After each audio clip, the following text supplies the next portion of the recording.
Motion is approved 5-0. At this point, I'd like to move to item 6. Item 6 is public forum. Individuals wishing to address the City Council on matters not already on the agenda are invited to make oral presentations for up to 5 minutes. And as you can see, we actually got a clock working today, so thank you for staff for working on that.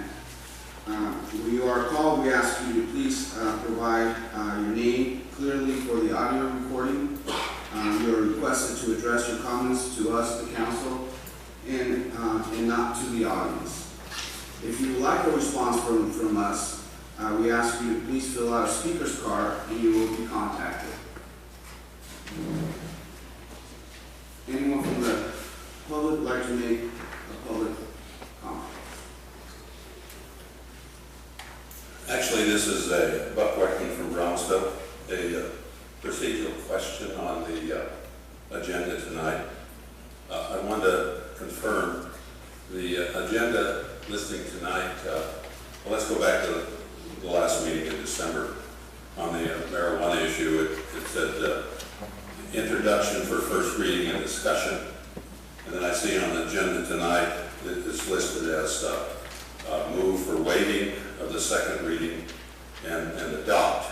And so I guess my question is, will the public still be allowed to make presentations during those discussion items? Absolutely, sir. Yes. Okay, that's all. And thank you for living with or bearing with me for this time period. Thank you very much.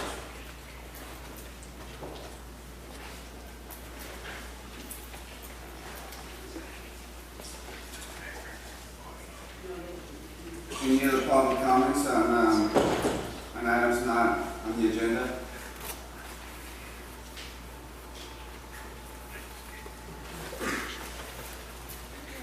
With that, I'd like to move to the consent agenda. Items 7 through 15 matters on the consent agenda are considered to be routine and are therefore approved by one motion unless any of the members of the council would like to first request the matters to be removed from the consent agenda for separate discussion and action. I'd like to request that we remove item number 9. Thank you. They're not, anyone else? And I'd like to pull item 11.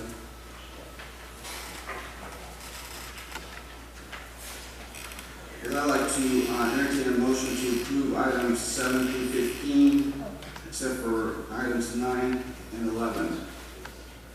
So moved. Second.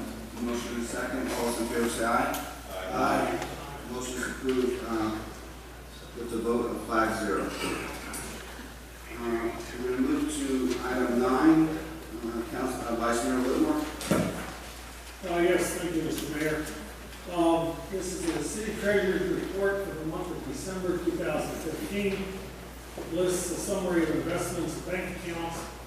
My item of interest here was down at the bottom. It states that in compliance with California Code Section 53646B1, the Treasurer of the City of Marysville hereby certifies that there may not be sufficient investment liquidity and anticipated revenues available to meet the city's budgeted expenditure requirements for the next 6 months.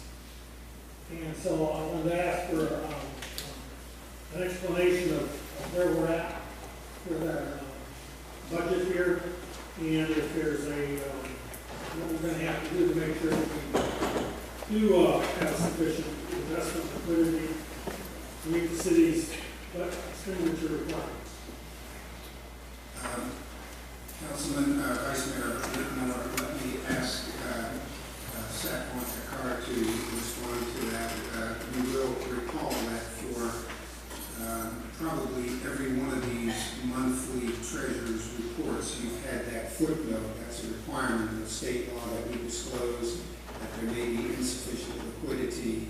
And of course, this should not come as news to anybody on the council, since we've been talking for 2 years about the impending liquidity crunch and revenue problem that the city faces. I'd ask Mr. Takar to respond more fully. Thank you, Mr. Mayor. Per California Government Code section, when we submit the treasurer's report, we're to certify that there is investment liquidity, or there may not be investment liquidity to cover budgeted expenditures over the next 6 months. Based on our current financial situation, there may not be investment liquidity to cover budgeted expenditures for the next 6 months, or at least through the end of this fiscal year. With that in mind, I would say that we continue to watch our budgeted expenditures. We continue to monitor our revenue stream. At the February 16th council meeting, we'll be bringing forward the city manager's mid-year budget update and outlook.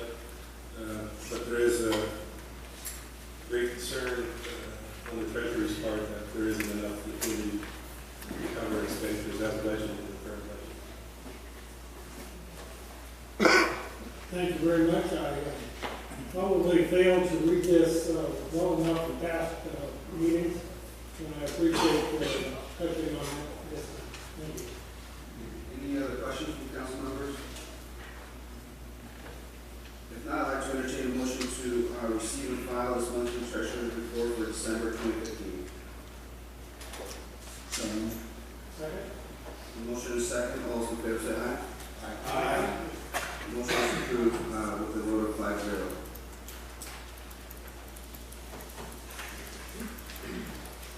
I did want to pull item 11 just to talk to the council and I guess I'm going to toot our horn here for the council. I think we've done a great job in coming together and putting together these 6 goals that we all agree on. And when I kind of read through them, starting from emphasize use of technology to improve customer services to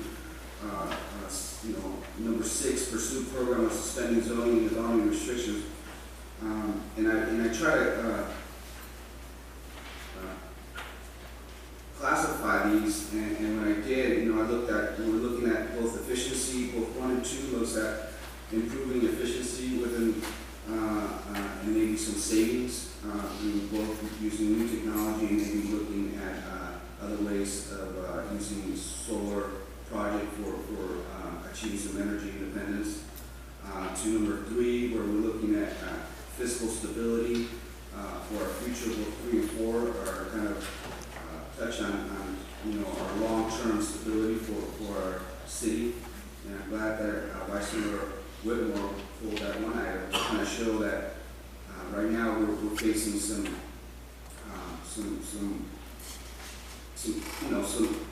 we're at a pretty we're not in a very good position right now. And one of the things that we need to work on is our fiscal stability. So given that we've leaned on the last year or so on two items, 3 and 4, to have staff work through, I think it's important. And then 5 and 6, I kind of classified them as some economic development items that we're actually not only looking at stabilizing ourselves fiscally, but we're also looking at the economic development future of our city and how we can work through making it a vibrant area. So both I believe 5 are looking at a solution for downtown Marysville parking, and also looking at some of the work that we've done at the 5th Street or our medical and arts district. I think this also shows that we are committed for the long term as well. So I just want to kind of pull this out and to give my thanks to the council for staying strong on these and taking staff for their work on making these things happen. So I don't know if there's any comments or questions from council members or from staff. To the chair. Yes, sir. On item number 2, we will be discussing that links on item 19 on the agenda. Yes, that's sir. our solar project that we're working on, which is a good thing. And also there will be a report coming out on items number 4, February meeting. Mr. Whitmore and myself on the water committee will be giving a formal presentation to the water and what's going on with the water. So there's some exciting things for the project. You're welcome. We'll see no other comments. Any comments from the public on this item? Seeing none, I'd like to entertain a motion to receive and file a quarterly departmental performance report for the second quarter containing the fiscal year 2016 adopted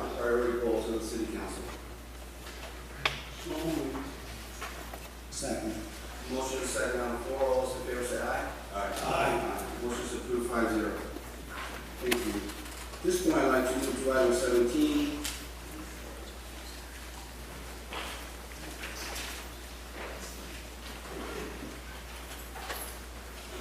Item 17 is a second reading and consideration for adoption of two ordinances implementing local zoning, operational, and licensing policies under the California Medical Marijuana Regulation and Safety Act. This recommendation comes from our city manager. Thank you, Mayor. What you have before you this evening are the two ordinances that you heard for first reading and testimony in December.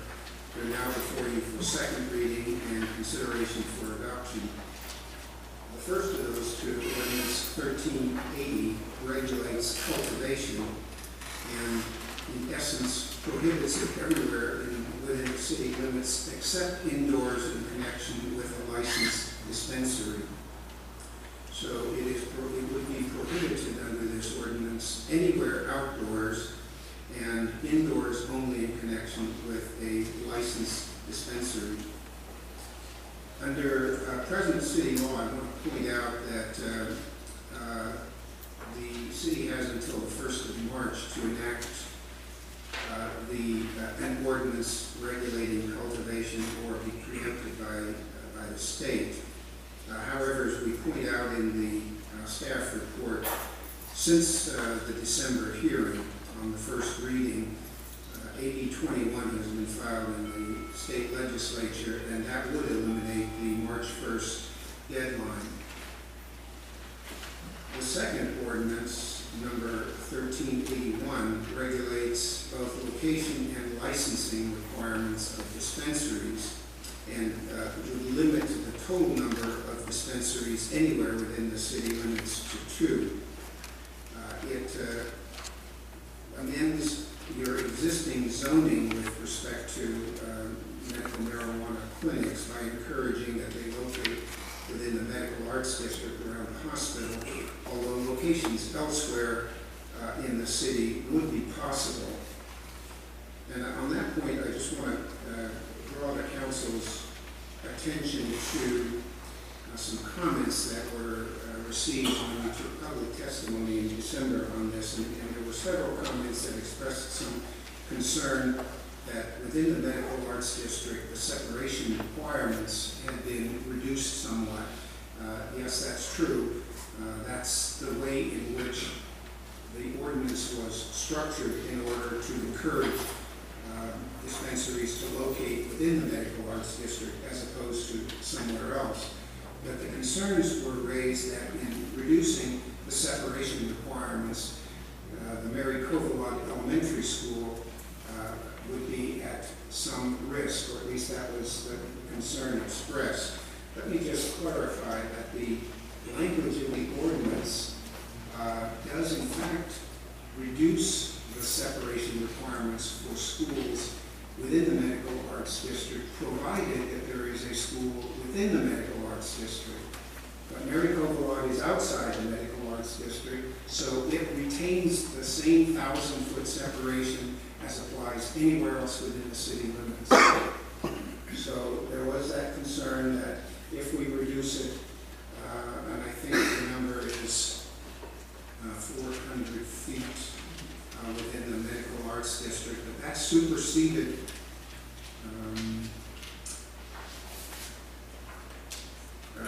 yes. No, I beg your pardon.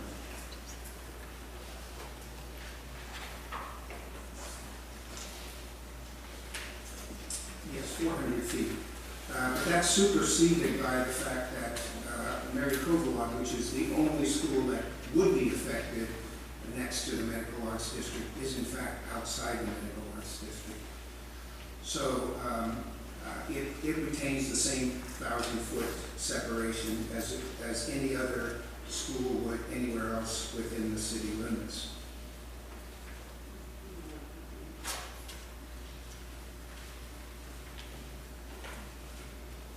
And I think that's all I wanted to say by way of remarks, but I'd be happy to respond to questions. Any questions for staff to clarify the report? Vice Mayor Whitmore? It was mentioned that there was filed to delete the March 1st date. Is that still voted on, still sitting in committee? It is going through committee, yes. It had its first hearing last week, one day, and it's scheduled for its second hearing, I believe, in the Senate Health Committee for tomorrow. Okay.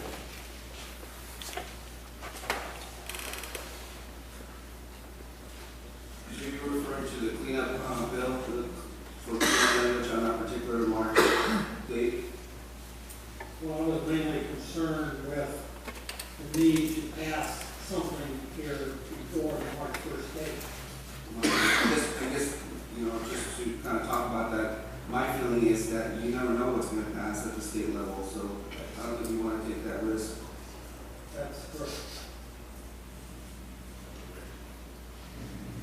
Any other questions or clarifications? Thank you for that question, Vice Mayor. I think that was appropriate.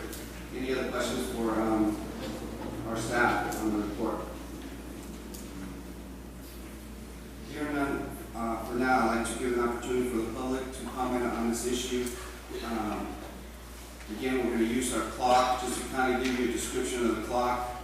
You'll have 5 minutes for your comments. And at 30 seconds, we'll start flashing I believe, amber light.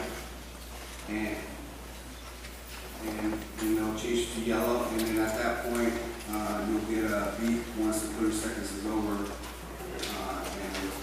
And hopefully you finish your comments.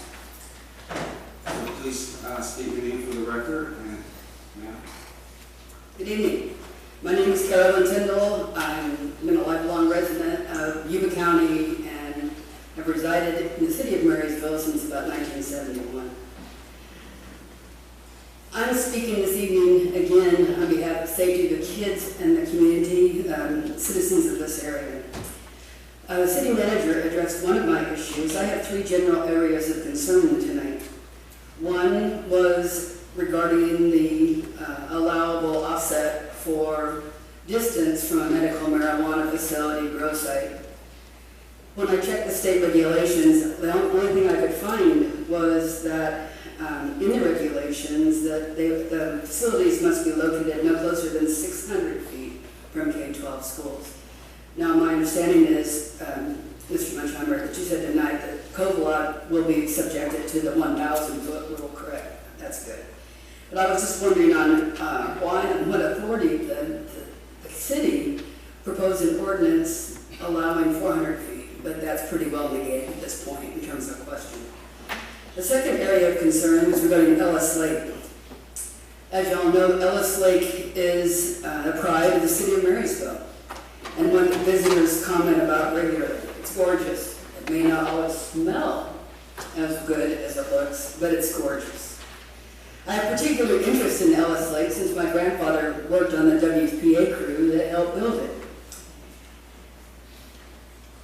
Every day one can drive by the lake and see kids and families, parents and a child, feeding the ducks, walking around the lake, kids walking around the lake, riding their bikes. As kids, we did the same thing. We weren't supposed to ride the sidewalk, but we did. And we were at Ellis Lake regularly because it was so beautiful. We look forward to fishing in the lake. We rode our bikes, we walked, and we definitely look forward to the Marysville fishing derby that Kiwanis now oversees. Mr. Simmons, I know, is a regular participant in that.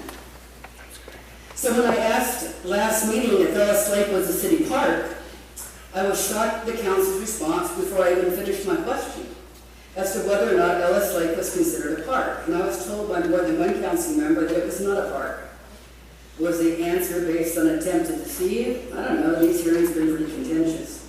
Or on ignorance. I'm not sure. It's a very important question since the proposed medical marijuana ordinance specifically states that facilities to grow dispense cannot be located within 500 feet of any neighborhood park, library, or recreational area commonly used by minor children. I checked the city's website municipal code and it specifically states that Ellis Lake is in fact a city park, and as such, a drug-free zone. Since it's been openly discussed that the old DPM Cargill meatpacking site has been considered for a medical marijuana dispensary, I was shocked by the answer and to question the council's intent. Just so that you're aware, the DPM cargo plant is located 247 feet from Ellis Lake. 247, that's pretty close. And it's definitely would throw it out of line in terms of being considered as a site. The third area of concern is basically the lack of transparency in adopting these regulations, the apparent lack of transparency. It's been openly asserted that much of the planning, drafting the ordinances, and discussion with businessmen has been conducted behind closed doors or with votes being committed prior to public hearings. Basically, that the council is going to do what it wants to do regardless of the public outcry regarding bringing medical marijuana facilities and grows into town. Many cities and counties are banning such grow sites and dispensaries. I've spoken out against such regulations at the city and county level. Because of my 41 years in education, I'm a West Linda kid, I'm a Riverside Avenue kid, I've seen it. I've never seen kids that regularly smoke marijuana that ever. Most people never finish school. Their hopes are decimated. It just really upsets me to think the kids are subjected to that, as little kids in the home and also as older kids. Again, I recognize the need for medical marijuana, so I'm not going to debate that. It will be interesting to see whether the grow dispensaries near Ellis Lake and near Covalot, which again is off the table now, is going to be manipulated. My little brother was city engineer, public works director for the city of Tulare for over 30 years, prior to his young death. I asked him at one point if he'd ever been propositioned or given an opportunity to accept gifts on behalf of votes or designs. He said yes, he'd had the opportunity. I asked him if he ever did. He said no, once a whore, always a whore. I wonder if Marysville putting these ordinances of this grow site dispensary out to bid is along the same line. Thank you. Thank you for your comment, ma'am.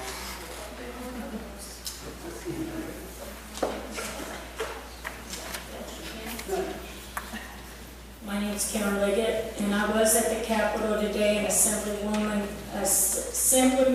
Wood did say he's going to extend it, so you guys don't have to panic. It is going through committee. I've been there the last couple of weeks, and they have been talking about it regularly.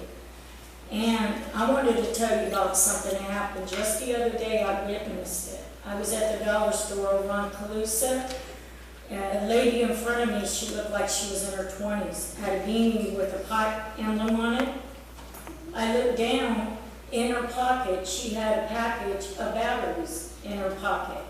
I walked over to the manager and I told her, I said, hey, I said, you might want to check out this young lady and see what she's doing. She's stealing from you. So she went and checked her out. She had 3 items in her pocket. And the lady got mad because the manager told her to leave and do not come back. The lady had nerve enough to ask the manager, could she please pay for what she was going to steal? And the manager said that's not the first incident. It's been a whole heck of a lot lately. And she's tired of it.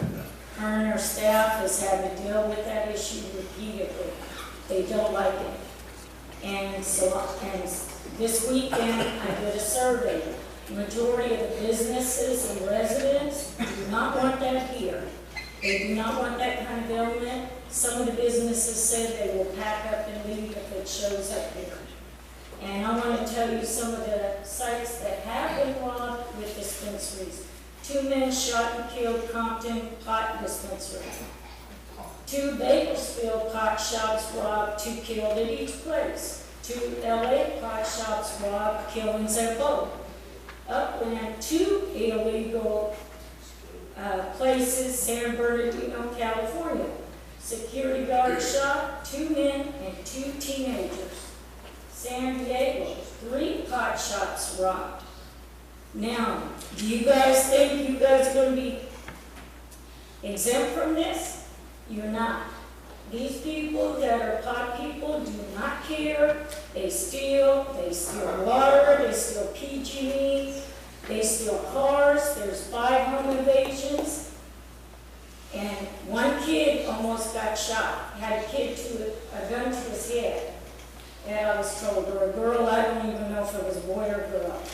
But also, did you guys see the video of the supervisor's last meeting? If you guys watch that before you guys make your decision, see what pot does to your brain. Because that was an outrageous, ridiculous circus. And the Capitol knew exactly when it happened because I went outside and called them and told them. I wanted them to see what kind of reaction they give the public. And they thought they wasn't going to be seen. They were, because the Capitol saw quite a few of the people, including the governor. He saw what kind of reaction they could give you city officials when they don't get their way.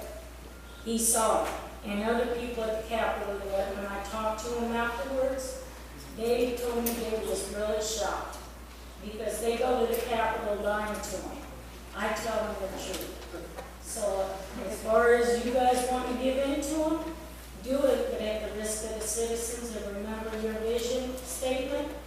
Please read it before you guys do your vote. Because you're supposed to be protecting all of us, not giving in to them.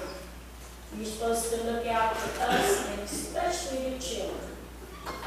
And I was told the other day, by the way, Rick, they wanted you to get down off of the city council at the Allen Scott because it's conflict of interest. You're not looking after the children, is what I was told the other day. And when Chris told me his parents was druggies or drug dealers, that's conflict. So I thought I'd let you guys know what the public is telling me, especially Marysville people. Because I took the time in the rain to find out for you. And I would have been sitting at home watching a movie, but I took the time to check it out for you. But you guys please consider before you guys make the final decision. And read that vision statement, please. Thank you, ma'am. Thank you for your comment.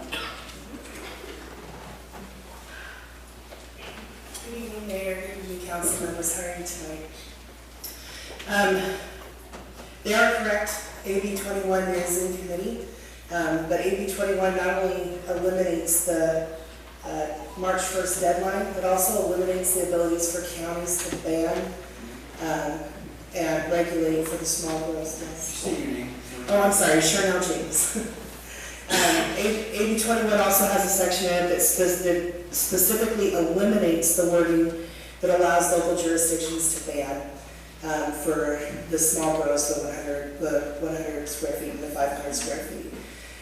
I think that with this on the floor, we have enough breathing room that we should extend this out a month to really look at the ordinance and make sure that we're in line, that we're not having to come back and redo this, or have to be challenged later with the way things are done. The other problem with the ordinance, as I went through it, I'm grateful for the changes that were made and were incorporated in, but my concern is still with the auction of the licenses. The more that we have the opportunity to auction the license, the more chance we're going to have of large businesses coming from Southern California and from the coast and from the Humboldt area that have a far more larger money base in order to auction off those 2 licenses. They're going to run up the cost and drive out local businesses that are trying to put a legitimate solution in place for patients that have to receive their medication here. What this is going to do is this is going to create an opportunity where the city of Marysville might make $100,000 or $200,000 or $300,000 for those 2 licenses, but that money's coming from Oakland, or from Los Angeles, or from Humboldt. And when they sell the products and the medication, that money's going back to Oakland and Los Angeles and Humboldt. It won't be spent here. It won't be used to help generate jobs. They won't be hiring local people. Now, I'm not saying that every person that's going to apply there is from out of town. Obviously, there's some local people that are trying to also get the dispensaries down, and a good number of them. And once they qualify, they'll have the same opportunities as the people that qualify from out of town, which is right. This is America and everybody has that opportunity. But I think what we need to do is look at this a little bit more closely and not rush to a solution tonight. If we extend it out just one more hearing date and give the opportunity to really look at it, to see what AB 21 does, and to try to find a solution that doesn't include opening the doors to big competition from outside of our area and eliminating small business, I think that we might just have this right. We're so close. I ask that tonight we just do a continuance of this decision for 1 month. Let's see what happens with AB 21. Let's incorporate the language from AB 21 and from the State MRSA Act so that we have the exact right fit for Marysville. Thank you. Thank you, ma'am. Thank you for your comment.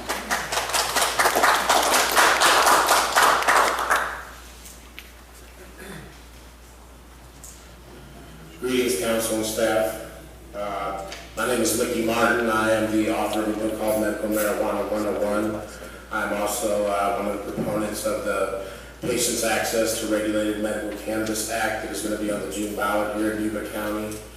I'm also the director of a group called the Committee for Safe Patient Access to Regulated Cannabis, who is supporting the measure. I sent you guys out our committee put together a pretty detailed report that we emailed to everybody earlier today. I'm hoping you guys had a chance to look at that and read it, but it goes into some of the issues that are facing you guys as a city in both of your ordinances. First and foremost, patient cultivation is a necessary thing for people who are low income and can't afford to drive long distances or pay retail prices for their medicine. Cultivation specifically mentioned in the Compassionate Use Act that was passed in 1996 for a reason, because patients need the right to be able to cultivate a few plants that either specifically work well for their condition that may not be available at all the dispensaries, or to, like I said, to save some money. It's about 3 to 4 times more expensive to buy it in a dispensary than it is to cultivate your own. I think you guys can find reasonable regulations to pass versus passing a ban. I've asked that on both these ordinances that you kind of pump the brakes tonight and think twice about what you're doing. I think there's a lot of aspects in your ordinances that are simply illegal and will be challenged in court. I don't think you're 400 foot from schools meets the requirements of the new state laws. It's pretty clear. I also think that your dispensary ordinance has a lot of work to be done. I think a great idea might be to form a local task force, maybe a couple council people, representatives from law enforcement, people from the medical cannabis community. I'd be willing to donate my time. And obviously some people who oppose the issue. And let's all, come to a round table and maybe see if we can find a more workable solution. Your dispensary ordinance, while noble in its effort, lacks teeth. I think there's some simple fixes to it that are more detailed in the reports that I sent you. But one would be to remove the residential proximity. It doesn't make sense to have, it's not even just residential zoning, it's residential use. So every guy who lives above a bar or has a house on any part of the whole city, it's 500 feet from that property line. That's pretty much the entire city. And you reduce that limit to 250 square feet within the medical arts district, but it still takes up a lot of probably pretty good areas in the city that you can locate a dispensary pretty safely in your commercial zones that would be more suitable and maybe even more desirable to the community than, over by the medical arts district where there's a limited amount of buildings and space available. These aren't dangerous businesses, regardless of what the nice lady who read off a list of the 8 to 10 isolated incidents of 20 years of medical cannabis in the state, that thousands of dispensaries now operate safely and provide good jobs and revenues across the state. But you go with them about 8 or 10 incidents. I mean, compared to a fast food restaurant, that's pretty low. Dispensaries have better security than a bank. They have 3 security guards on duty at any one time usually, and there's vault rooms, high-tech surveillance equipment. So these are pretty safe businesses. And they actually make the areas around them safer because of their security presence. So it's not something you need to stick off in the area where nobody can see it or hide from the public. These are good tax-paying businesses that the city should embrace. Another issue is, obviously putting the licenses up on eBay is not a great idea. I don't think that's the way to get the best operator. If the city really wants the best operator, either the auction option or the lottery option aren't really what you want to do. It takes the control. You're leaving it up to chance. That's not a good way to decide anything. Rolling the dice and hoping that the good operator shows up. So I'd encourage you to also, maybe think about each council person, puts a person into a committee that would do the scoring on those. And also setting up a task force, I think is a great idea. So thank you for your time. Thank you, sir. Thank you for your comment.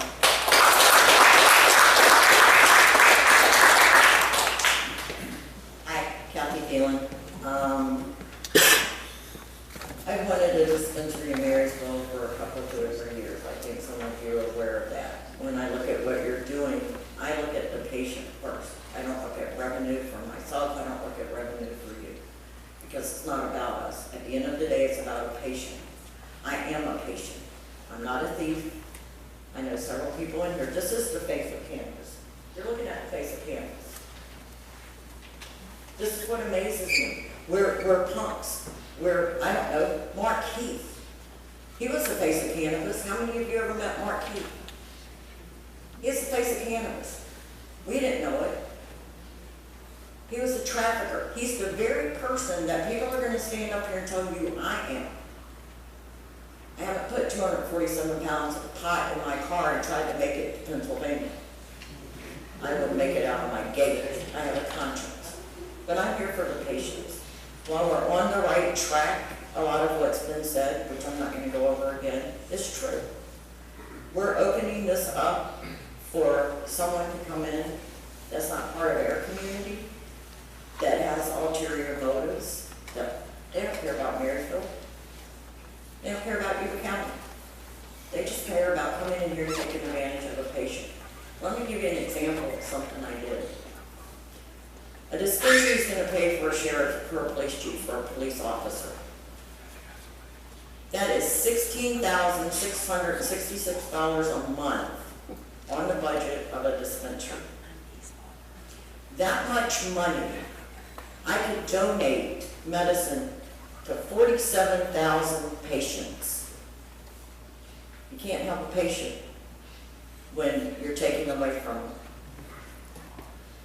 My business model is simple, keeping it good for the patient. I know we have a nice board member or a city councilman that said he wants to means test it. Means testing, it comes from the person that operates it. You get your big city guys in here, they're not going to means test it for the nice gentleman coming up behind me, Eric Lucas. They're not going to care. You can't pay for it, you don't get it. It's not how we work around here. I would ask that you reconsider tonight and set it aside.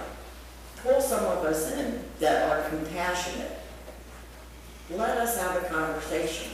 If the city wants to make money on this, let's find out a way to work it to where you do, but you don't do it on the back of a patient.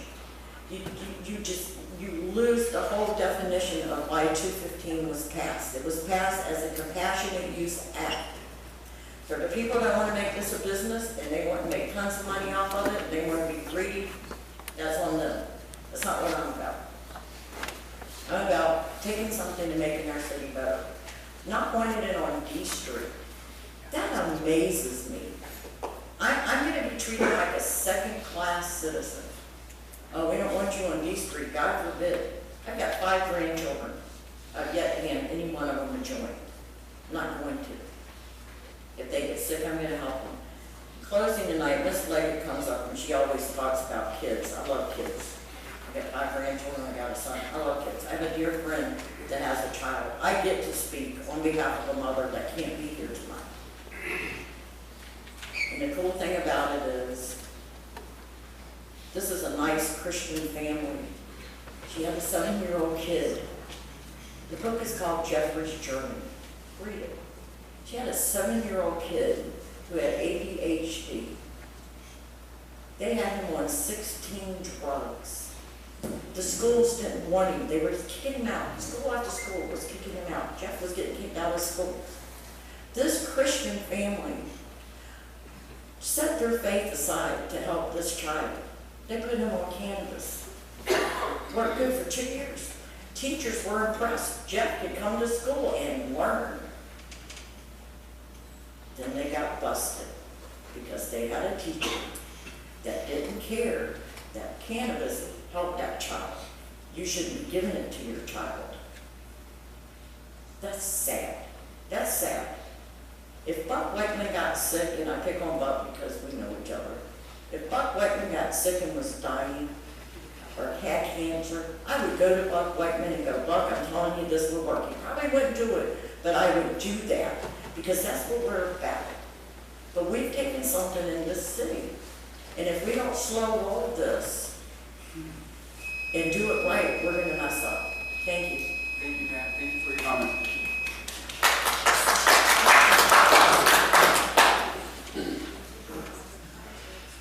Good evening, Councilman. My name is Eric Lucas. I spoke to most of you personally. I would like to just simply say I agree with most of what's been said up here on the patient side. We do need to set this back and we'll take a look at it. Let AB 21 settle up. And I also agree that you need to remove your auction/lottery process and do it for what's best for the city. The patients aren't going to benefit from somebody who comes in here and has the largest bankroll and wins. We're not going to benefit from that. So, again, like I said, I've spoken with most of you personally. You all know where I stand. I know where you stand. We need to slow down, take a better look at this, and allow AB 21 to be finalized. We also need to look at, as Councilman Simmons wanted to do, needs testing or compassion programs. We need to make sure that true patients are getting what they need, whatever way possible. The best way is for us to be able to cultivate within the state minimum regulations, which is the 100 square feet, one patient, up to 500 square feet, 5 patients. I ask you to please take a step back, wait a month, and consider putting that into the ordinance. Thank you. Thank you, sir. Thank you for your comment. Clark, can you bring up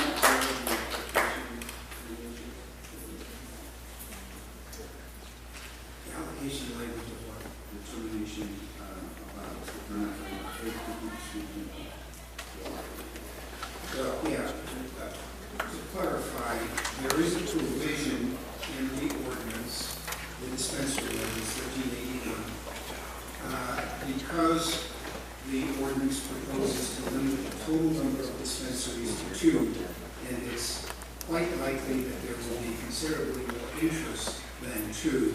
Some process has to be devised where from the dozen, 2 dozen, 100 applications, whatever number it is, you can pick 2 licenses. Some transparent, fair process has to be picked.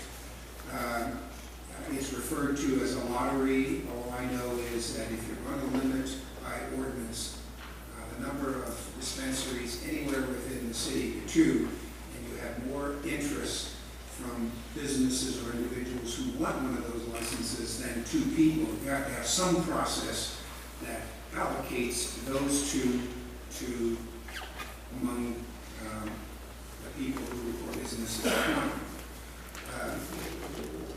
As far as highest bidder, there's nothing in the ordinance that talks about highest bidder, and let me just say, there's nothing in the ordinance by design that addresses the financial and or revenue part of the thing, other than that it requires that the successful licensee provides for 1 police officer and has to meet a number of stringent requirements for on-site security. those have costs, obviously, but those aren't costs to the city, with the exception of the police officer. So by design, there's nothing in either of these ordinances that talks about taxation, application fees, or any of that stuff. As you remember from our staff presentation in the December meeting, that has intentionally been held off for a couple of months while we did additional research on what the state of the law is with respect to taxation of specifically medical marijuana. So we will come forward to the council, most likely within the next 30 to 45 days, with proposals dealing with the taxation and or application fees associated with the dispensary, but they are not presently in the ordinance. Thank you, sir. Sir. Good evening, Mayor, Council. Wayne Knoll Construction here in Marysville. Glad you have blocked this. Some of these guys will tell you I need it. I'm not here to discuss about the assembly bill and whether you wait or not, and I'm glad Walter brought up the whole process of the selection process that does there. Hopefully you guys look at a better way about where the revenue is going to go. I'm not here to talk about whether this should be allowed in the city of Marysville or whether it shouldn't. We've heard the pros and cons. What I'm here to say is that at certain point in times, especially here in the state of California, they will contend to this. The state is going way over and beyond of doing things when it comes to whether businesses or especially in my construction business, of kind of not making people accountable for themselves. I'll use a good example. How many of you walk into a room now in a new building and the light comes on and you hit the switch? That's only because we just have just a few amount of people that can't turn it off when they leave. And it actually costs more energy to do those, what we call occupancy sensors. I use that as an example because the state of California, over and over and over again, we are doing more and more things to make people less and less accountable for themselves. When it comes to an ordinance for something like this, I understand the concerns about the children, the families, the whatevers, whoever it may be. But at some point in time, as a father, my mom went to Marysville High School. I went to Marysville High School. My kids went to Marysville High School. Good school, raised well. I do have a lot of friends from high school that I don't see anymore. They went off on the deep end. And I see just a couple that are doing well and successful. I'm not going to do it myself. And I've seen where it takes them, but not once have I ever seen marijuana taken there. I've heard someone discuss the crime. How many times have we opened up the paper and read pot driving? How many times have we opened up the paper and read a domestic violence was due to marijuana? We don't. We need our people, you, the council, local people, the families, to learn how to be accountable for themselves and make the best decisions for ourselves and for yourselves. And we have to put that accountability back again on that family member, that father, that mother. I do understand that's another beaten path for law enforcement to have to climb. But I have a couple other places, and there's dispensaries in those other cities. I've gone by them because this has been an issue and seen. Look how they secure, look at one instance anchors. And it's not an issue. As much as we all have pros and cons, as much as I can't sit here and go, why would I do it? I can't sit here and go, why would I wouldn't do it? I've been years deciding to make a t-shirt, my California motto. We don't do it because it makes too much sense. On the back, it's going to say, in case you see it differently, we do it because it don't make sense. We have that County, in regards to that, we have our problems again, like with the lake and whatever. How many people know that Ellis Lake was donated to Marysville for $1? As soon as we try to develop it, we lose it. There's so many things about the city of Marysville that you have to take advantage of. But the biggest reason why I came here tonight, and this is the God's honest truth, Saturday, I need to get some new drawers and some hankies. Hankies aren't washing out yet. I had to go to the river to get them. I had to go to the river to get underwear and some hankies. My wife goes, you know, I really miss bourbons. Yeah, me too. You got to have a way to develop revenue. This is a good way to do it. Expensive licensing, I like it. We tried to pull back Trump on the gold socks, the mud cats when it came in. We tried that. You remember that, Jim? We tried to, you know, those are certain aspects of it. So the bigger pockets bet. Really, that might not be your best overall decision. Keeping it locally, as somebody mentioned, is your best. But the best thing for you to do is to make that decision on understanding that the people against it, I honestly feel that they're having a lighter life and making themselves accountable for themselves. Thank you, Mr. Miller. Okay.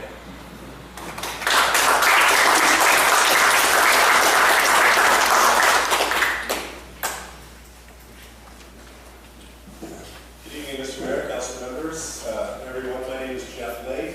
I'm an attorney. I specialize in medical marijuana law.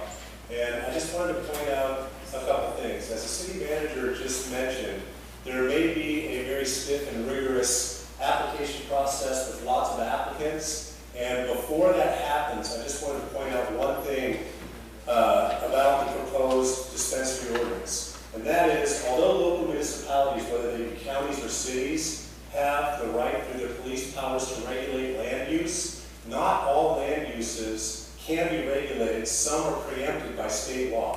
And in this case, Health and Safety Code section 11362.768 prohibits a dispensary from being 600 feet from a school. That's state law. You cannot do it. The proposed amendment to the Marysville Municipal Code in section 18.67.030B1 talks about permitting a dispensary within 400 feet of a school that's not within the medical arts district. That on its face is going to be illegal and could be challenged, and there are going to be lots of people trying to be in the right spot and do it the right way. I would hate to see a lot of time and money wasted by an amendment to the code which is preempted by state law and could give rise not only to a whole bunch of legal challenges which may be unnecessary, but also force the council to come back and redo this. So, you know, although you can legislate around churches and parks at a municipal level, at a state level, there's no way to get around that 600-foot setback requirement. And by the way, that's from parcel to parcel by throw. So I know there's been some talk about, potential sites that may work and their relationship to the Coughlin Elementary School. I think that may be within 600 feet anyway, but I also think that you may be subjecting yourself to a facial challenge of the ordinance if you have language in there trying to supersede state law on that 400-foot setback requirement. So I just wanted to point that out. If there are other things that I can be helpful with to help you craft an appropriate ordinance, I'm happy to do it.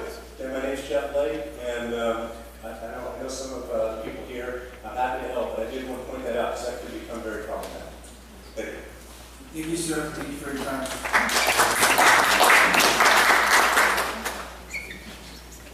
Mayor and council, pleased to be able to address you. I'm William Lowe. I was born here in Rideout Hospital 82 years ago. My family has been here. My great-grandfather, my grandfather was an original mayor for many, many years, founded Hall's stationery store and office supply. I had an uncle who was a dentist, a real estate broker, Ira Hall. Mick who superseded his father after his passing to run the store, and dentist Robert Hall, and newscaster for KMYC, Headley Hall. They are long gone. Many of you may not even remember the names. But in their time here, they set a foundation for a safe, healthy Marysville. And my hope would be that you would continue that legacy that they provided. Probably the most important thing to realize when you're dealing with this issue is look at the fundamentals and know that no amount of regulation, legislation, or taxation will change the medical component of marijuana, THC. It is damaging to the brain and body of the human person, and has been scientifically established by researchers, not just people who are wishing for a different outcome. And so with that warning, I think it's important to maintain the legacy of this being a safe and healthy community, and that you attract businesses rather than discourage their operation within a so-called medical marijuana something, and not be looking out for, in your decision, looking out for the vast majority of people who love this as a home and want to protect it. Thank you. Thank you, sir.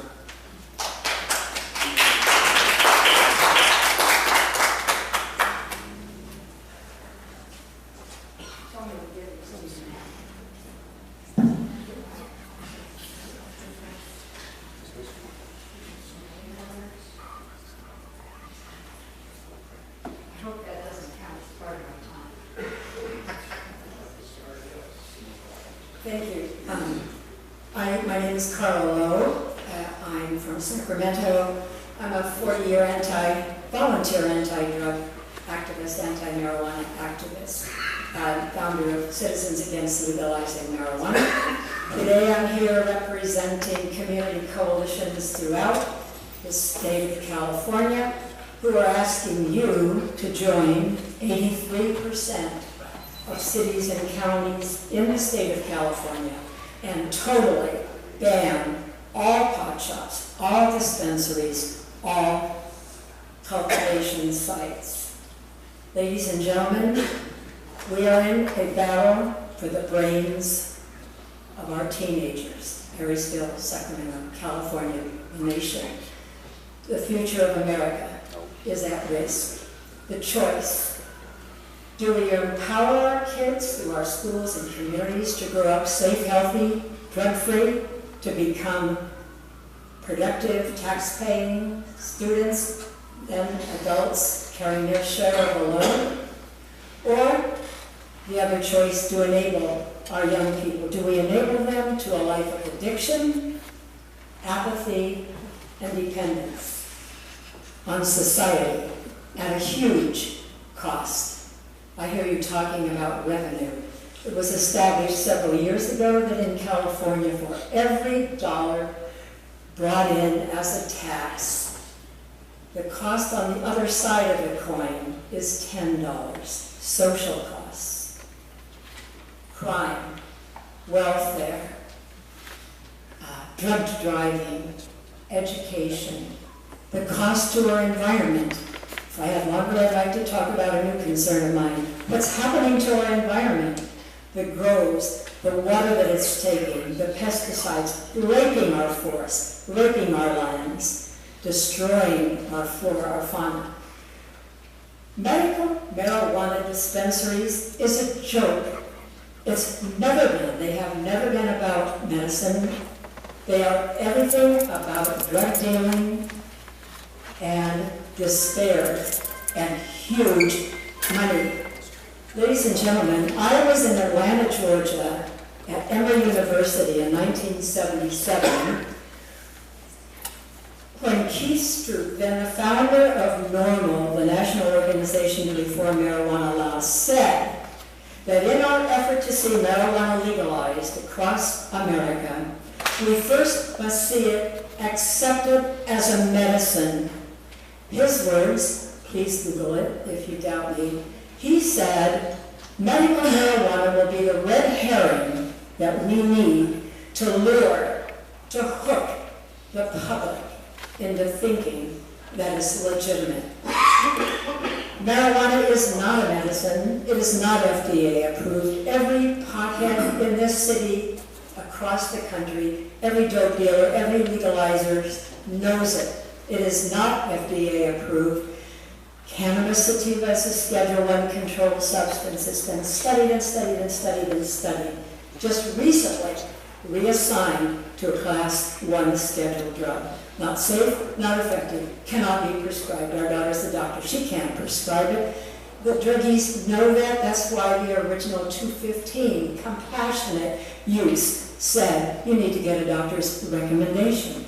They know full well you can't get a prescription. Today's marijuana is highly potent. 20-30% THC. When I started 40 years ago, it was 1% THC. It's fat soluble. It stays in the brain. It stays in the fatty organs in the body. The developing brains of a human take 12 to 25 years, watching the clock. The damage that's being done to our kids' developing brains has been documented. 8 to 10 points of loss of IQ. I'm concerned as a former teacher. Our kids are dropping out of school. A third of our kids don't graduate. Where do they go? The ER admissions, mental breakdown, psychosis, schizophrenia, all of the mental problems that you're hearing about. Talk about violence, talk about guns. Look at the numbers of people. When you look into this situation, it's marijuana related. Look at the edibles that are now being promoted. I understand Phoenix House, a pot shop that is hoping to come into Marysville. Please Google them. In your folder, I gave you a whole picture of all of the edibles that are being promoted. Vaping, dabbing. Do you know the marketing to our kids? Ladies and gentlemen, the single cell of humanity is the developing cell. A female has 400,000 eggs. She never gets any more. A fatty tissue, the fattiest tissues in the body are the brain and the sex organs. Ladies and gentlemen, a damaged egg is implanted into a woman. That developing fetus may have brain damage and all of the other ills that you can read about before she even knows it. Parting thought, as I drive into Marysville, where I came 60 years ago with my then husband-to-be who just spoke. Today, if I were to drive into this city and I'd see a sign, welcome to Marysville, would I see a beautiful community committed to seeing kids grow up safe, healthy, and drug-free? Or would it be a sign, Potville, drug haven in marijuana Mecca of California? Thank you, Mr. Mayor.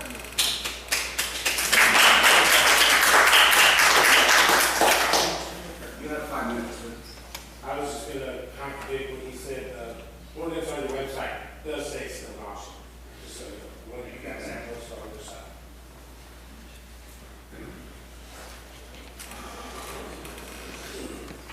Yeah. That's not the one.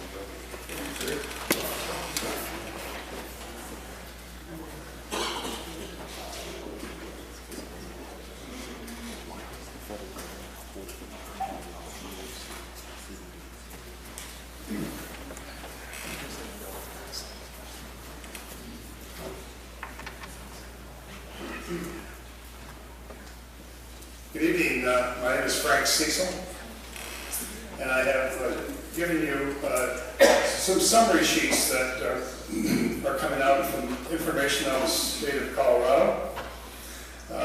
Because along with the marijuana for medical users and adults for recreation, right alongside it goes a big push for edibles, and under the guise of being for adults, typically the things that the youth is attracted to.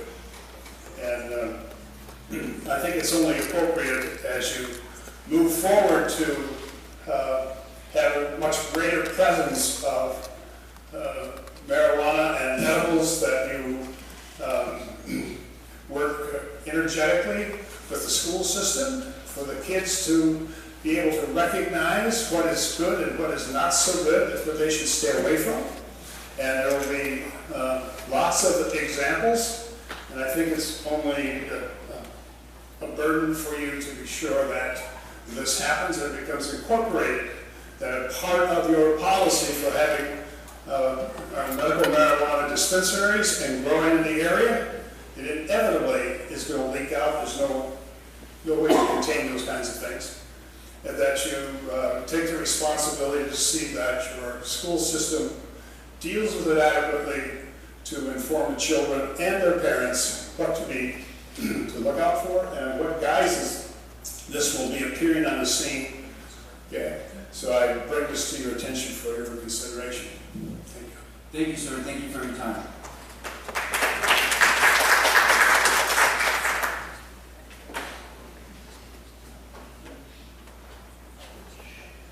Buck Blackman, Yuba County Families Against Cannabis Trafficking.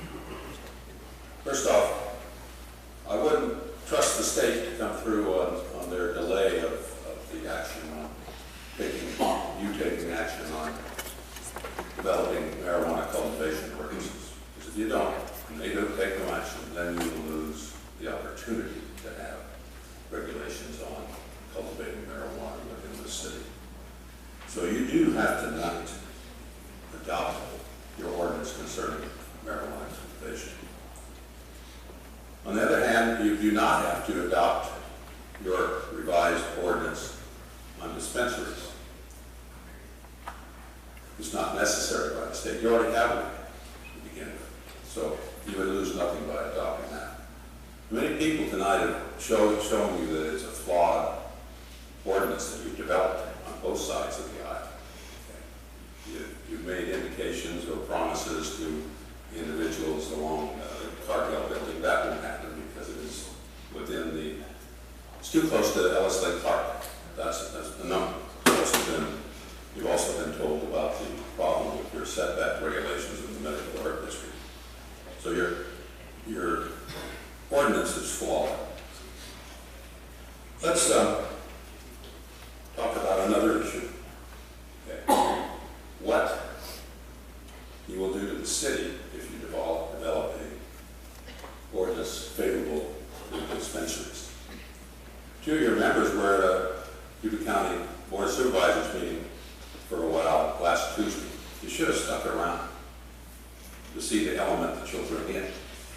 And there's just no doubt about it. The marijuana community brings along an unsavory, unlawful, unruly element. It was proven last Tuesday. So I don't think you want that there. Okay, the health issues have been brought up. The American Medical Association, the American Society of Addiction Medicine, the American Academy of Pediatrics, none of them recommends legalization of marijuana. They all provide warnings of its use, and particularly its use to youth, and we must protect them. Also like to remind you that in 1996, which was brought up as the Compassionate Use Act. That was passed by the state of California. But it didn't pass here in Yuba County.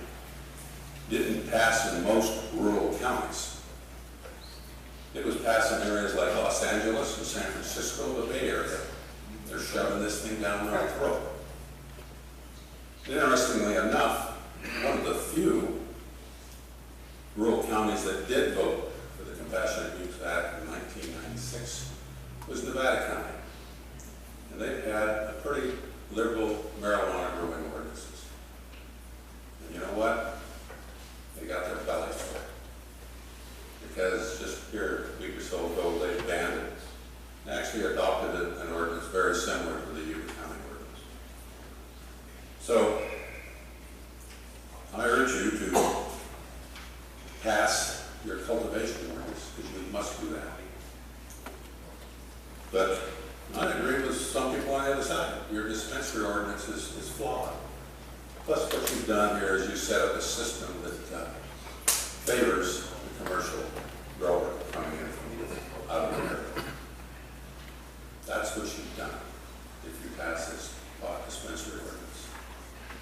You'll have more outside sources being the high bidder and maneuvering the system because they have the power. Kathy Phelan would like to have one here in this area. She has a prayer. Okay? But she's just one of the low people on the totem pole in this system. So, it shouldn't be about the money. And that's where it appears. It's about the money. And I'll finish up here. I was going to bring in my car license thing that goes around the license from Don McCulloch Dodge when I bought my last pickup to show you. Of course, they went across the river. You do this, you're going to have more people go across the river. The right people go across the river. You won't track another time. Thank you very much for your time. Good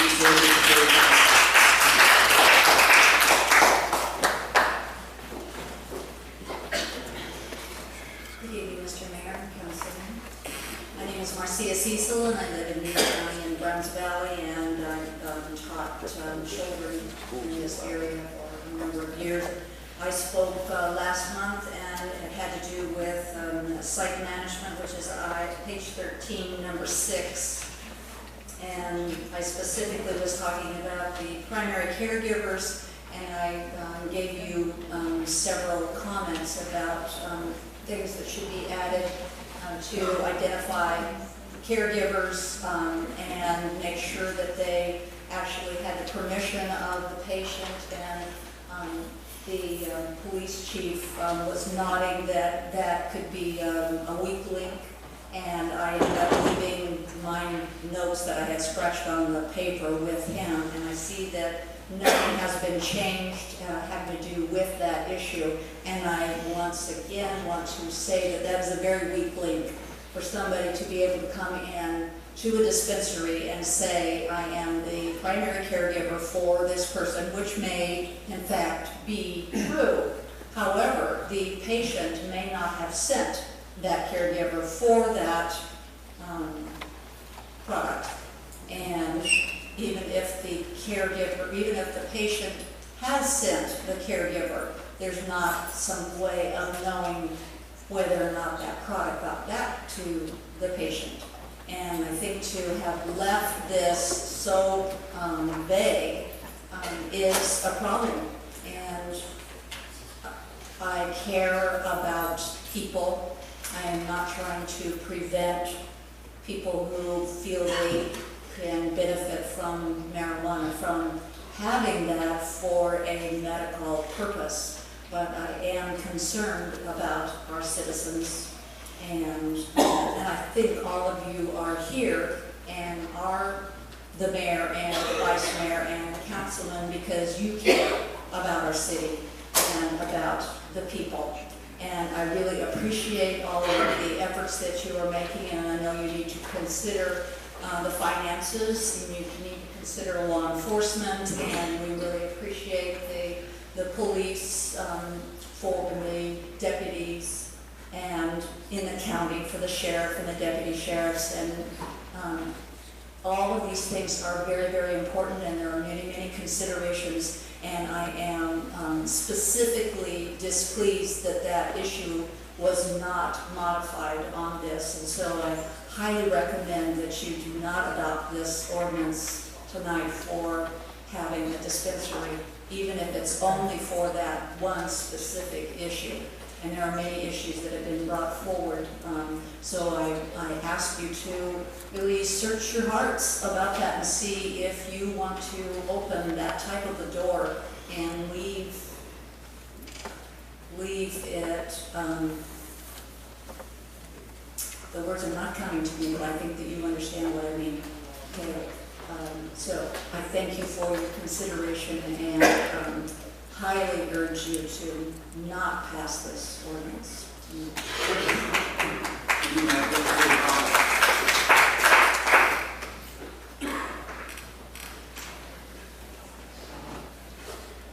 Good evening. My name is Jonathan Ridley. I live in Marysville 95901. Every time I hear Buck Weckman talk about medical marijuana, I expect his pants to burst into flames. Honestly, Pete, I've never heard so much medical fact from a bunch of people who are not physicians or surgeons. It's just reality.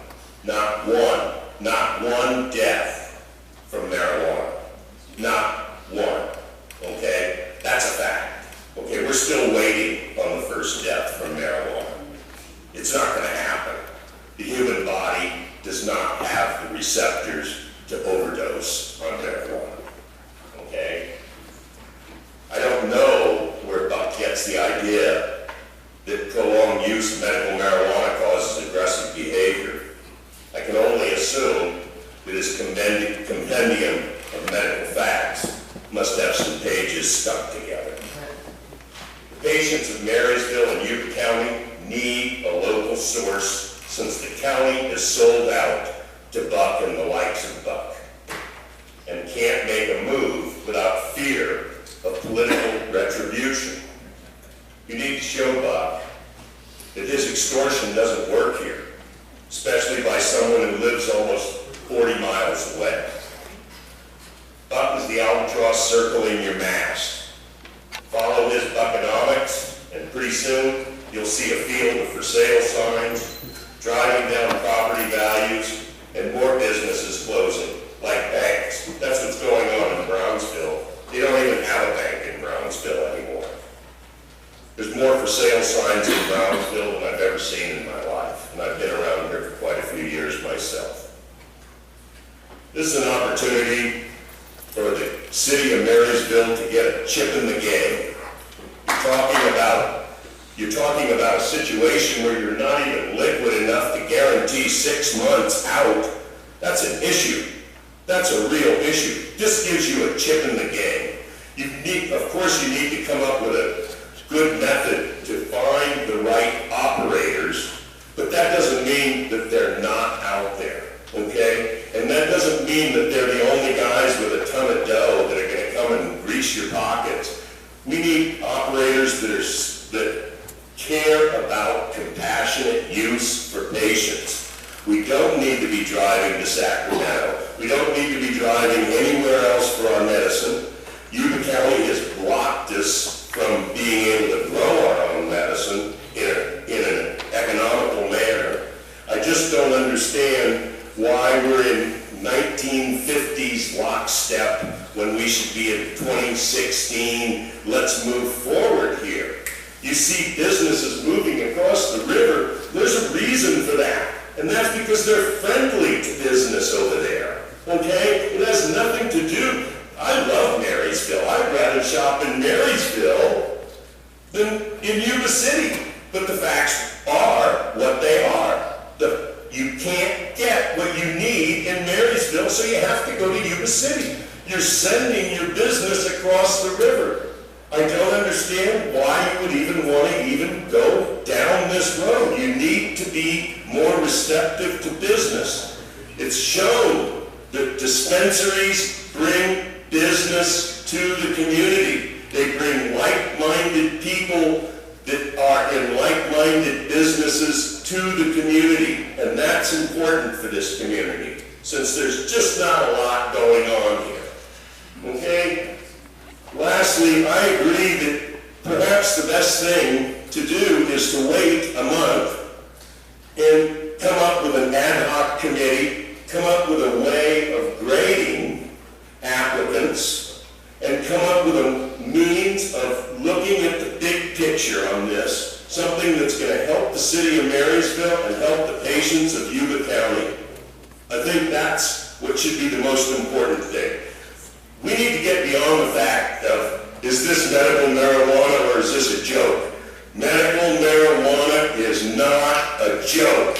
That's a fact. It's not a joke. All you have to do is watch Sanjay Gupta's Weed series, 3-part series, produced in an absolutely objective manner, and you will know medical marijuana is not a joke. There are real results. You need to be on that wagon, not circling your wagons. Thank you.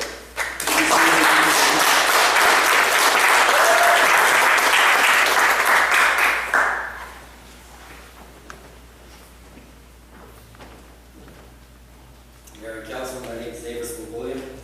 I wanted to touch on a couple of things. Page 6 of the ordinance, paragraph 3 specifically says the city services director shall set an auction date, time, and location into 60 days notice of the auction to all applicants with qualified registration status. To talk about the application process, as a city, you have a lot of options. It doesn't just come down to an auction, it doesn't come down to a lottery. What you can do is an RFP, just like you would do an RFP for waste management contracts. You set the standards, set it up for a security section, set up for a community benefits plan, an environmental plan, environmental impact statement, and let the best man win. As far as everything else, whether or not marijuana is medical or not, again, look at the Sanjay Gupta documentaries. To put all this into perspective, cocaine is a Schedule II narcotic. The reason cocaine is a Schedule II and marijuana is a Schedule I is because historically cocaine was used in surgeries as anesthesia. So you're trying to change decades of a certain way of thinking, you're going to have a blowback. But if you're going to do this, you need to do it right. One of the reasons why this is flawed is because you're not capturing all the, I want to say revenues, but you're not capturing the entire industry. If you're setting up a dispensary model, you have to understand how a dispensary operates today. Today, a dispensary purchases the product from its patient. No patient is going to accept a 1099 for the product that they sell to a dispensary. If a dispensary is not allowed to 1099 a patient, they're taxed on the gross receipts. As it is under tax code 280E, the only deduction the dispensary has is the cost of goods sold. So if the dispensary purchases a product for $2,000, sells it for $3,000, and they're not able to 1099 the patient, they're taking on the full $3,000, so the only way the dispensary is making money is if they're keeping it off the books. By not addressing cultivation, by not addressing processing, by not addressing dispensing, you're not really doing anything. Obviously, the city's trying to do this, one, for the patients, and 2, to capture revenue sources. But if you have no oversight, you have no transparency, if the dispensary is not reporting it, you're not realizing all the tax upsides that you have as a city. As far as everything else with the crime rates and everything like that, your average kid, or any kid, is not going to be turned away from a street dealer. When they walk into a dispensary, they will be turned away. No one's going to risk the license for another age sale. As far as kids in elementary, this is a non-issue. Statistically, anywhere where you have a dispensary, this is nationwide, this is local, anywhere you want to go, crime rates drop. The average crime rate drops between 10 to 12%. This is everywhere. And it's mostly due to the additional security. Your average 2,000 to 3,000 square foot dispensary in any other licensed state or city is going to have $150,000 to $200,000 surveillance system. They're going to have everything from license plate readers to facial recognition cameras. Law enforcement gets a really strong tool to be able to enforce issues. Operations are expected to have a live feed of their surveillance system direct to law enforcement if they're if they're transporting product. Law enforcement is given the route. Law enforcement is able to oversee the overall process. Law enforcement, through their web-based portal, is able to tap into the system. If they pull over somebody and he's got 10 pounds of product in the car, because it's web-based, there is no additional cost to law enforcement or the city, but the law enforcement, the officer can go into the portal and verify if that product is supposed to be in transit, if it's being diverted, or if it's been produced at a registered location. That's all I got. Thank you, sir. Thank you for your time.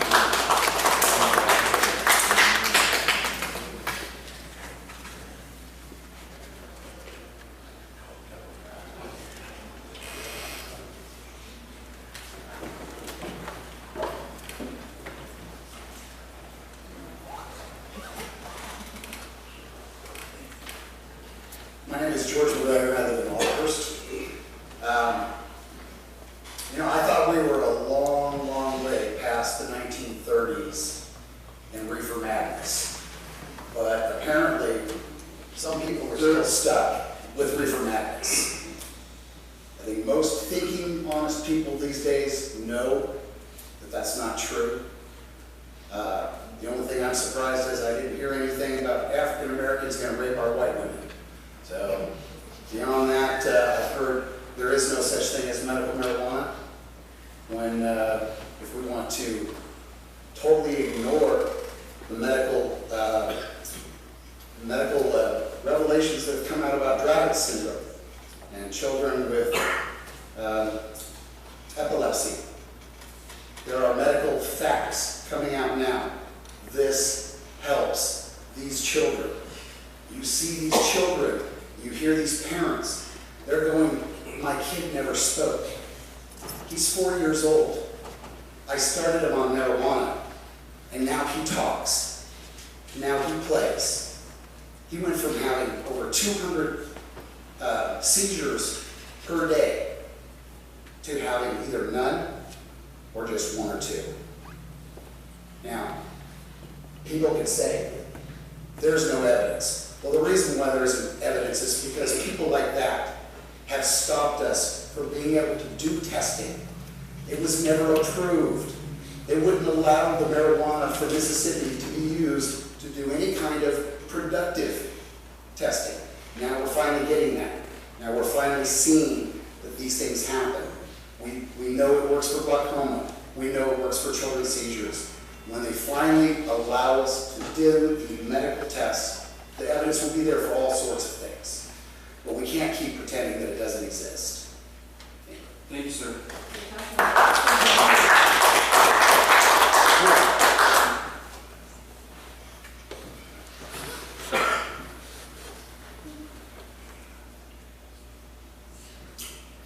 I do appreciate the respect that folks showed, and so I know that there's differences of opinion, and so thank you for the comments. They're truly appreciated.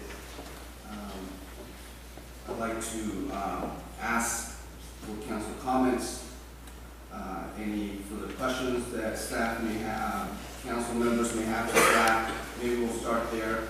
Are there any further questions that any of the council members have to clarify any issues that they may have? Bill, I don't know if you're, but is there any questions that you have to clarify any issues that you may have? Yes, I do. Okay, I'll just clarify on the record. Okay. Mr. Mayor, I was curious about this 8021. It's in the Senate subcommittee. We voted on move forward in the procedures. I heard a resounding from the citizens in the audience that a delay would be maybe appropriate, but I would not make a delay on the dispensary.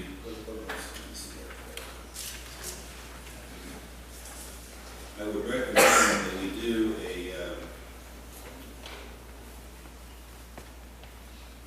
if we wait 1 month on the dispensary ordinance, it will not create a problem for 8021. I'm trying to get that out of my mind. So if we wait, if we do not act on the dispensaries tonight and act on the ordinance, that will put us in good stead with the state. In fact, 8021 is not ratified by the committee in the Senate. So that's would be my suggestion. And I appreciate you bringing that up. And I did a bit of some research on 8021. And I'm not an expert, but I can tell you that from my understanding of politics in the state, the Assembly has introduced some cleanup language to specifically talk about that deadline. Senator Leno from San Francisco is the Senate is looking for taking some of that local control away from the cities. And so my fear is that as things move forward, there's going to be some give and take, and some of the take is going to be some of the local control taken away. And I think that's what Senator Leno wants. I don't want to put in a position where we lose. control. This is important for us to have our own local control. I appreciate your thoughtfulness. I just think we will always have an opportunity to come back if we need to revise our ordinances. I do not want to give the state an opportunity to take away our control. And I believe that Senator Leno is looking for that as a way to get this cleanup language. I appreciate that, Mr. Mayor. It's just a thought. I did hear resounding support for putting this off for 30 days. Yeah, and that bill's not going to pass in the next 30 days. It's going to go through committee, and by the time it passes, it's going to be November, December. And then again, we don't know if it's going to pass. Two, we don't know what they're going to give up. Any control on those cities. The cities, it's against some of the propositions that are being made by Senator Leno because it takes away from some of the local control. And I would not be in favor of that, Mr. Mayor. Any other questions or clarifications? Mr. Mayor? Yes, sir. Probably more directed to our city attorney. The point that was made earlier about the 600-foot in state law, and we vetted that through.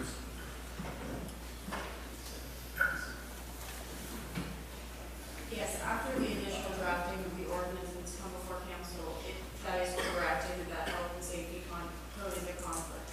That is not something that precludes the city council from acting tonight, because it can be fully amendable in the future. And that would be our recommendation, is to move forward with passing and then amend it later.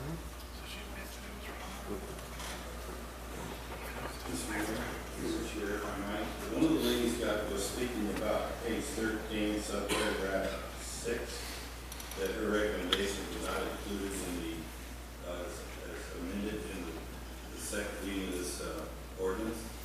Well, that's a substantive change, Mayor. That cannot be done without doing the whole thing over again. We need to make sure the audience understands that we're sympathetic to their comments, and we would like to put it in. If we do that, we got to start day one and start over.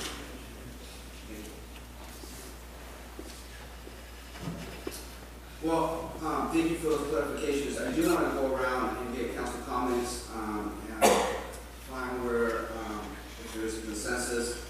I will recommend that we, as we move forward, that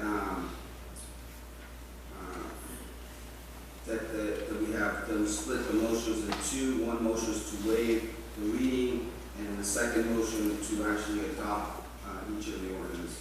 So I will ask that we do that again for each of the ordinances.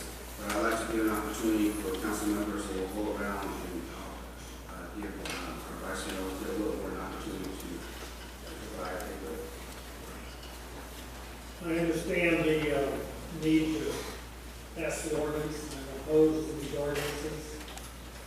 That's all going on. Councilman has nothing more to say, sir. Councilman Better? I too was impressed by the depth of knowledge brought to us about small changes that may be problematic about our ordinance. But I'm also concerned about local control. It concerns me that we wouldn't have local control. And I do believe there was some clarifications made tonight that may make our ordinance better. Thank you. Councilmember Kitchen. I got along with the opposed. Thank you. I have comments, not necessarily in any order, and based on what I've listened to folks, and I always try to keep the separation between what folks are calling recreational use and medical use. I thought Mr. Nolt made a good comment about personal responsibility. I have, as I mentioned previously, I have a 5-year-old, a 16-year-old, and a 20-year-old. And I find that it is our responsibility as parents to ensure they have the whereabouts and the self-assurance, self-reliance to be able to make decisions that are negative to them. And so in my mind, I do believe that recreational marijuana does have negative effects on young people. And recreational marijuana does have negative effects when it comes to increasing the need for maybe law enforcement. We also know that we've seen instances throughout California, even around our own area, where folks who are growing, cultivating marijuana for their personal use take advantage of that situation. And that's really unfortunate because we know there's a real need for individuals to be able to grow their medical marijuana. I have a friend who was given less than 6 months to live. And this is someone that many of you probably know. And the doctors couldn't understand how that person became in remission. And now they're in remission from their cancers. And it was because in his mind it was the use of medical marijuana. And it's something that he believes in, and I can't take that away from his belief. And those instances are there, and you continue reading about instances that there's medical use, and that there is real personal folks, there's personal need for people to be able to grow their own marijuana. Unfortunately, there's folks out there who take advantage of that. And so it is unfortunate that we have to take this kind of broad stroke and tell there's no outdoor cultivation allowed in the city of Marysville. And I fully understand the comments from folks who need and have a real want to be grow marijuana. And so I'll be willing to continue listening to folks who have this perspective and even the opposite perspective. But this ordinance needs to move on. I'm looking forward to working with folks from both sides of the parties who may be looking at revisions in the future of some type. But at this point, I think it's important for us to move on, given the timelines that we have set by the state. So with that, I'd like to entertain a motion to waive the second reading of ordinance number 1380. Make that motion. Is motion on the floor? Motion is second on the floor. All those in favor say aye. Aye. Motion is approved 5-0.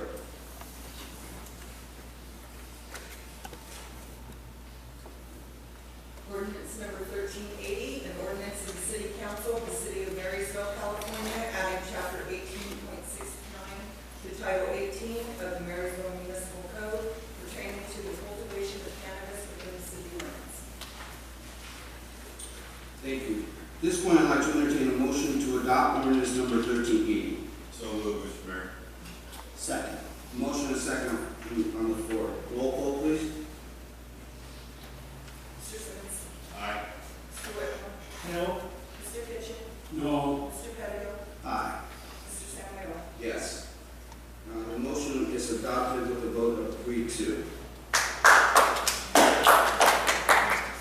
At this point, I'd like to entertain a motion to waive the second reading of ordinance number 1381. Make that motion. Motion on the floor? Second. Motion is second on the floor. All those in favor say aye. Aye. Aye. Motion is approved 5-0. Ordinance number 1381, an ordinance of the City Council of the City of Marysville, California, repealing section 18.67.050 entitled Operator Responsible, amending sections 18.67.030 entitled Conditionally Permitted Use, and 18.67.040 entitled Restrictions on Use, of chapter 18.67 entitled Medical Marijuana Clinic Regulations, and adding chapter 5.10 entitled Medical Marijuana Dispensary to title 5 entitled Business Licenses and Regulations of the Marysville Municipal Code. Thank you. At this point, I'd like to entertain a motion to adopt ordinance 1381. So moved, Mr. Mayor. Motion on the floor? Second. Second. There's a motion and a second, roll please. Roll vote. Mr. Simmons? Aye.